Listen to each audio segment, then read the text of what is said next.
A 22-year-old young man stood against the world's most powerful empire. An army of 50,000 soldiers challenged a behemoth ruling over 3 million square kilometers of land.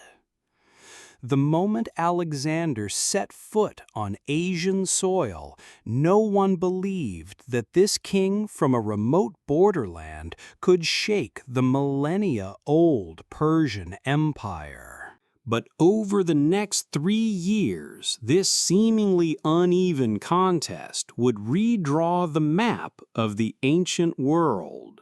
From the first clash at the Granicus River to the 7-month Siege of Tyre, each victory announced to the world a new era was dawning.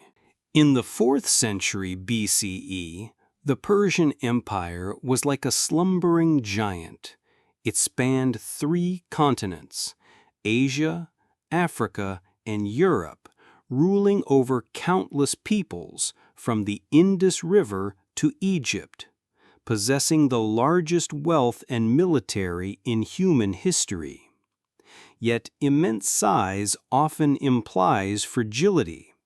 Every inch of this empire required military defense, and every satrap could become a source of rebellion.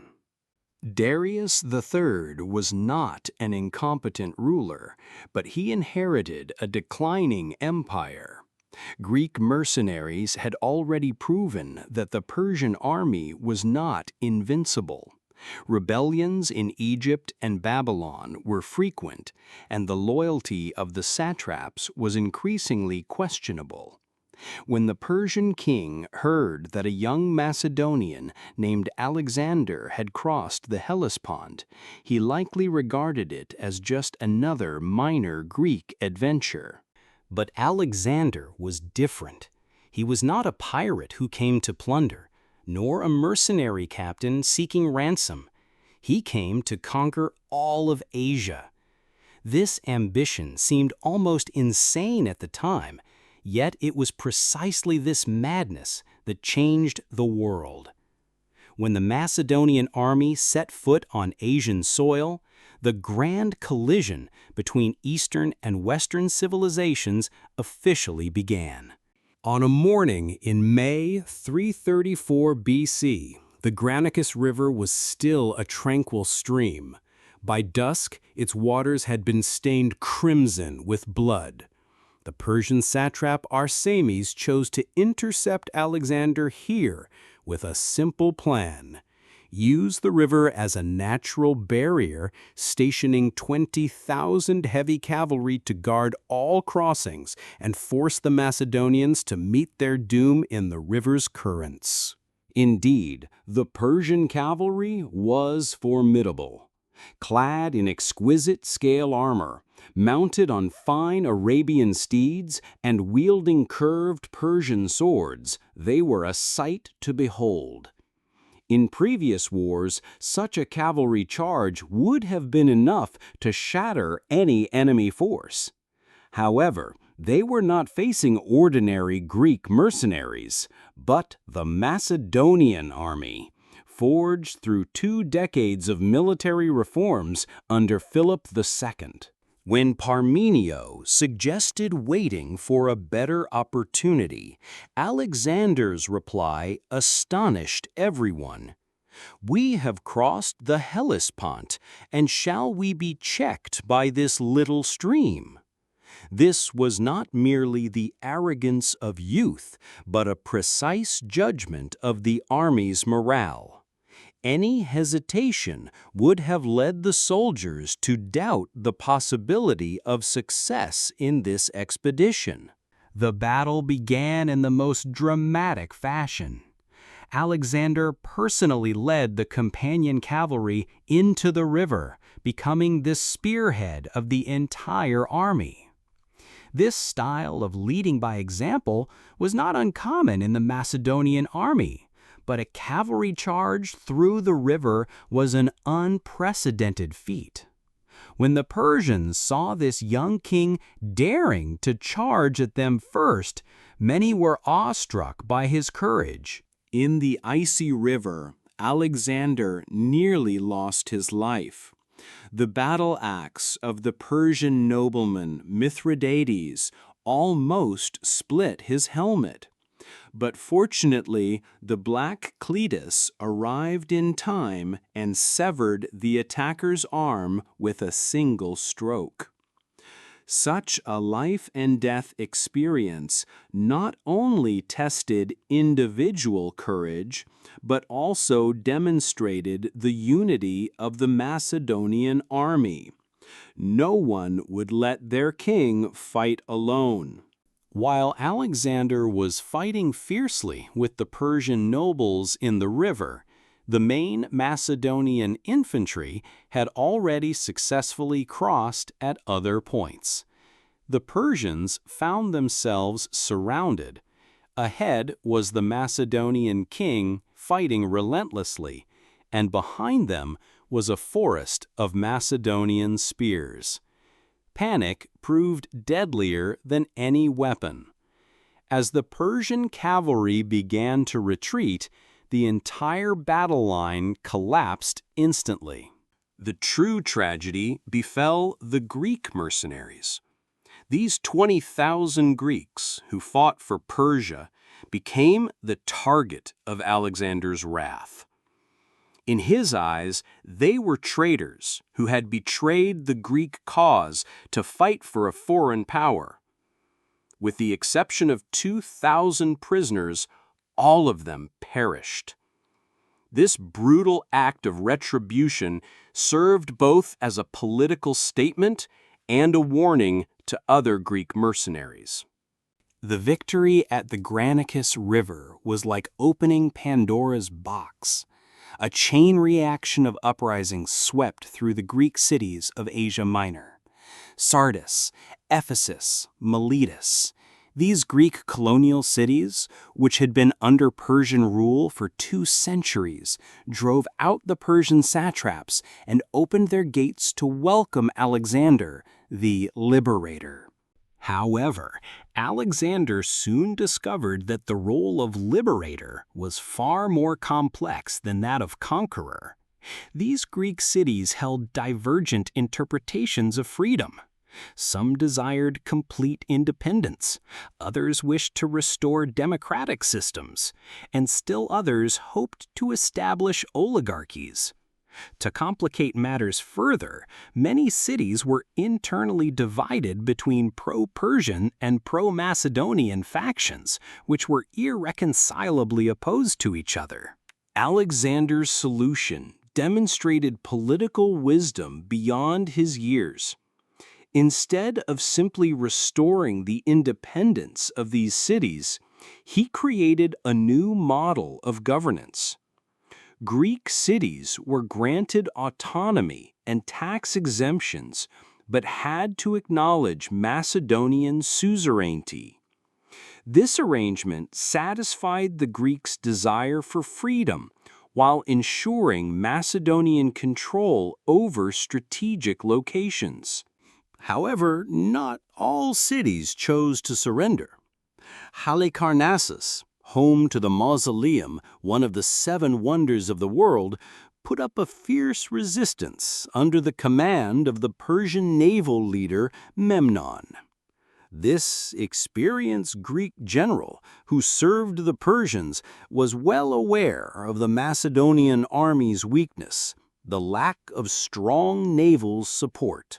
The siege of Halicarnassus lasted for months, with both sides suffering heavy losses. Memnon employed a scorched earth strategy, preferring to destroy the city rather than let Alexander capture it intact. When the Macedonian army finally broke into the city, they found nothing but ruins. However, the significance of this victory extended beyond its military value. It demonstrated to all of Asia that even the strongest fortresses could not halt the advance of the Macedonian forces. When news of the defeat at the Granicus River reached Persepolis, Darius III finally realized the threat posed by this young Macedonian. Initially, he had regarded it as just another Greek adventure, similar to Xenophon's March of the 10,000, which would eventually retreat due to supply difficulties. However, the chain of rebellions in the cities of Asia Minor made him understand this was a war concerning the survival of the empire. Darius began to mobilize the full strength of the empire, from the heavy cavalry of Bactria to the war elephants of India, from the archers of Egypt to the camel cavalry of Arabia. The entire imperial military machine was set in motion. Theoretically, he could assemble an army of over 1 million, one of the largest military mobilizations in human history. However, numerical superiority often masked issues of quality. The Persian Empire's military, much like the empire itself, was vast but fragmented. Apart from the elite immortals, most troops were militias conscripted from various provinces, using different weapons, speaking different languages, and lacking unified training and tactics. Worse still, many satraps were more concerned with preserving their own power than with the empire's overall interests. The political complexity within the empire further undermined military efficiency. Every decision required balancing the interests of different ethnic groups and various satraps. While Alexander could make swift decisions and implement them immediately, Persian military operations were often delayed by lengthy political consultations. This structural weakness would be ruthlessly exposed in the ensuing wars. Despite these issues, the military strength of the Persian Empire remained formidable. When Darius personally reviewed the troops, the formation, stretching for kilometers, was enough to awe any observer. This army possessed the world's finest archers, the most elite cavalry, and the most fearsome chariots. If effectively coordinated, it was fully capable of defeating any enemy. The question remained, could Darius find the right way to wield it?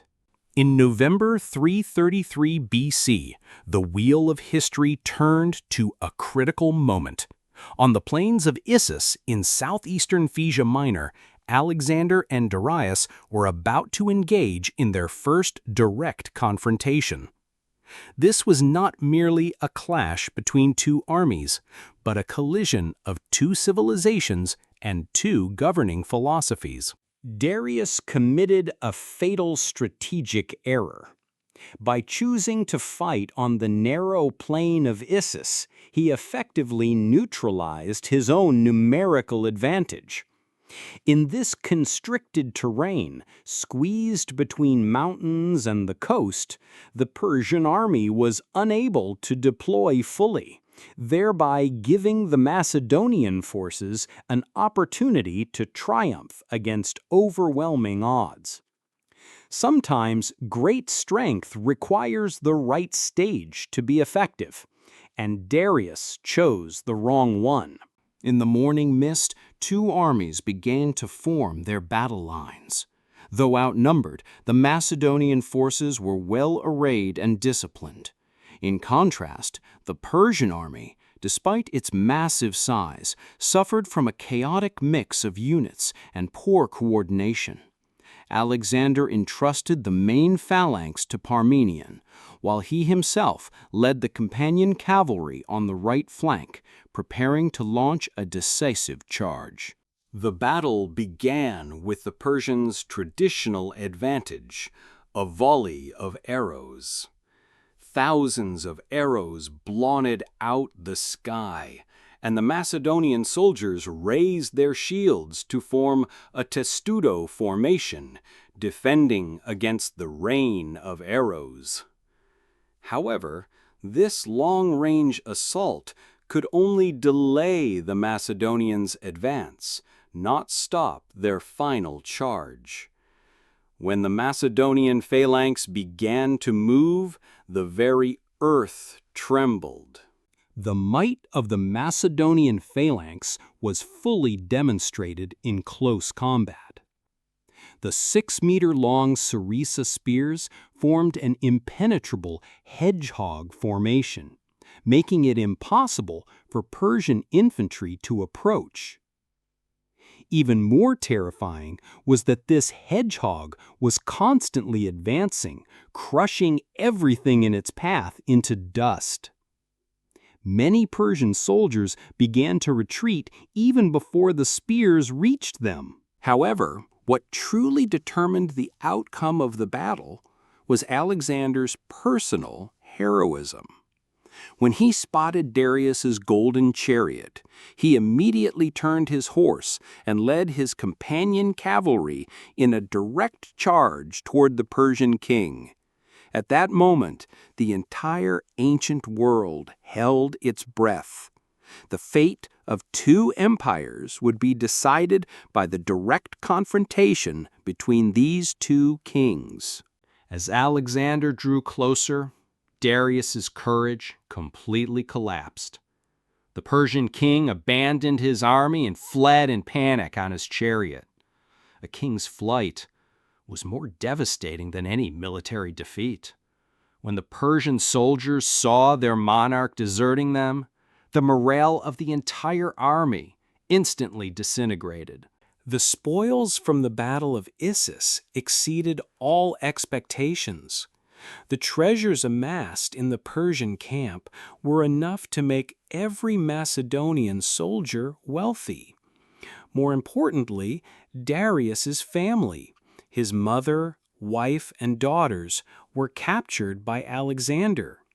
These noble captives were not only political bargaining chips, but also a stage to showcase the conqueror's character.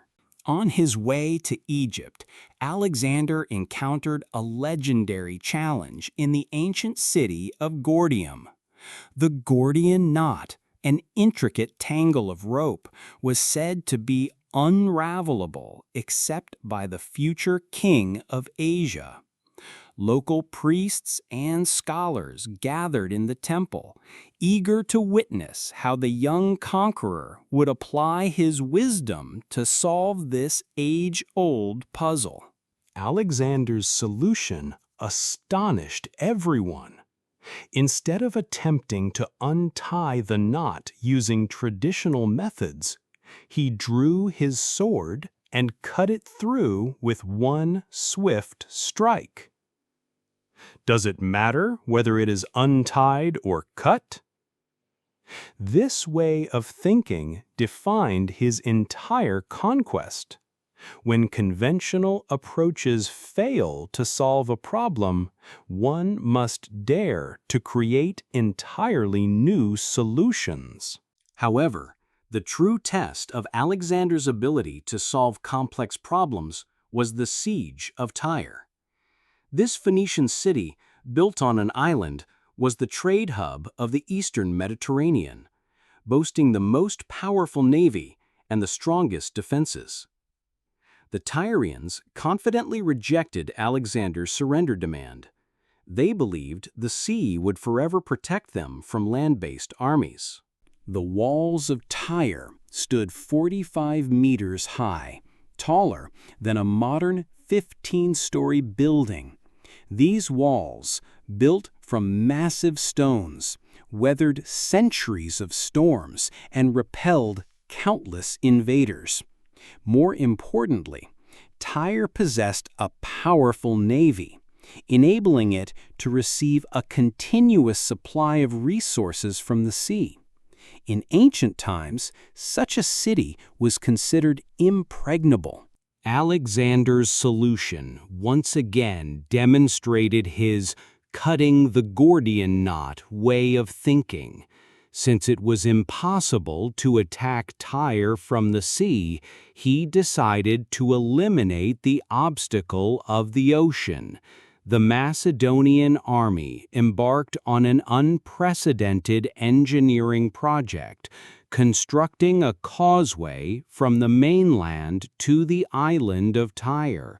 The idea seemed utterly insane at the time, using human labor to alter the geographical landscape.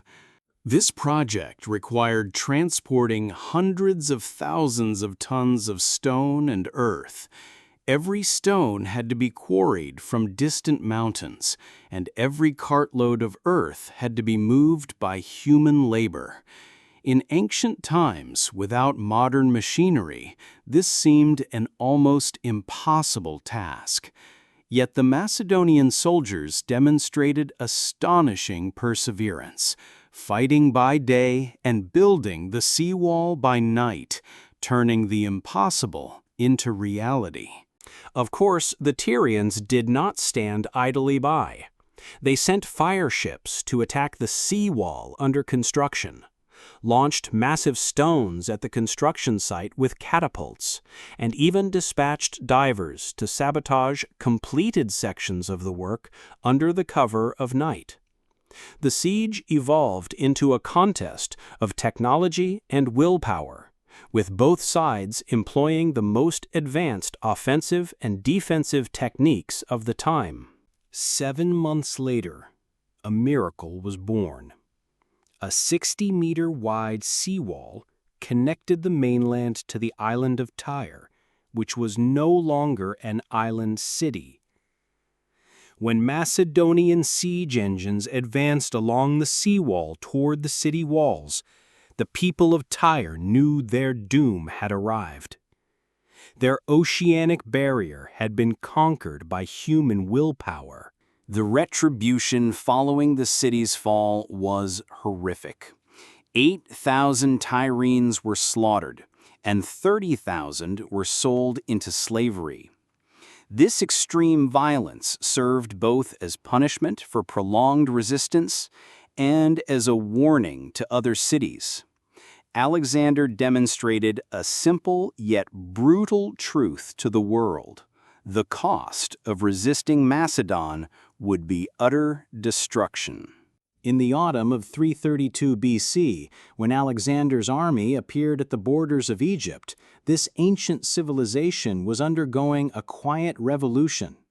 Unlike other regions, the Egyptians did not resist, but instead opened their arms to welcome the conqueror from the north. For a people with 3,000 years of civilization, the Persians were merely the latest in a line of foreign rulers, and Alexander's arrival might have promised better governance.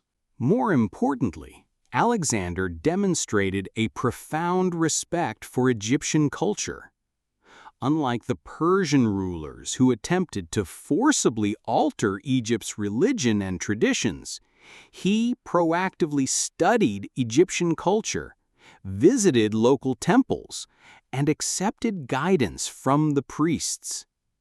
This policy of cultural tolerance not only won the support of the Egyptians, but also laid the foundation for his later establishment of a multicultural empire. In the ancient Temple of Memphis, Alexander received the coronation of the pharaoh. This young man from Macedonia now possessed a new identity, the Pharaoh of Egypt, the Son of God. This was not merely a political ceremony, but a symbol of the fusion of Eastern and Western civilizations. A Greek king becoming the Pharaoh of Egypt was unprecedented in history. However, Alexander's greatest achievement in Egypt was not conquest, but construction. On the coast of the Nile Delta, he selected an ideal location to establish a new city, Alexandria. The site of this city was meticulously calculated. It connected the Nile and the Mediterranean, positioning it to become a hub for trade between the East and the West. The urban planning of Alexandria reflected the conqueror's foresight and vision. With its wide avenues, orderly city blocks, massive harbor, and magnificent library, the city was designed from the outset to be an international metropolis. It was intended not only to serve Egypt, but also to become the center of the entire Mediterranean world. However, Alexander's most legendary experience in Egypt was his pilgrimage to the Temple of Ammon in the Siwa oasis. This journey across the desert was shrouded in mystery. It is said that when they lost their way in the desert, a divine bird guided them. Local legends have added a mythical dimension to this journey. What happened in the Temple of Amun remains an eternal mystery.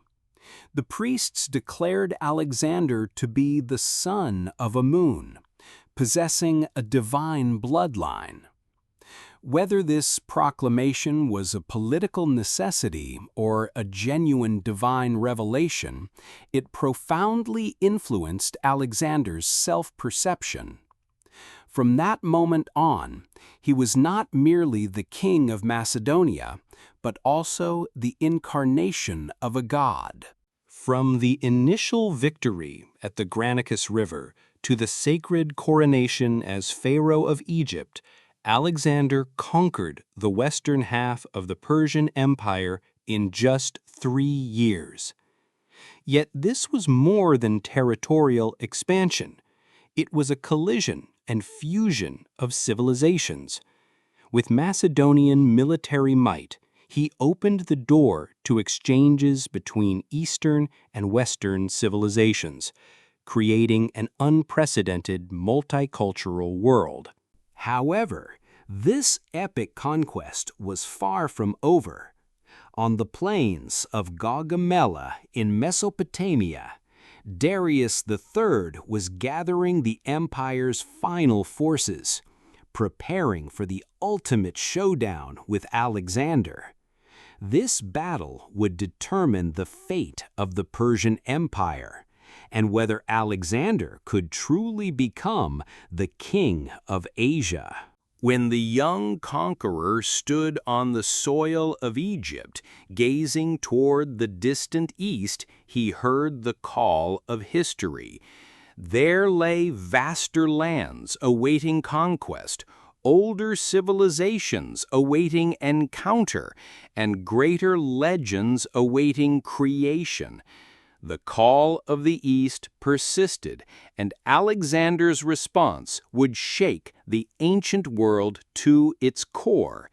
This was not an end, but the beginning of a grander story.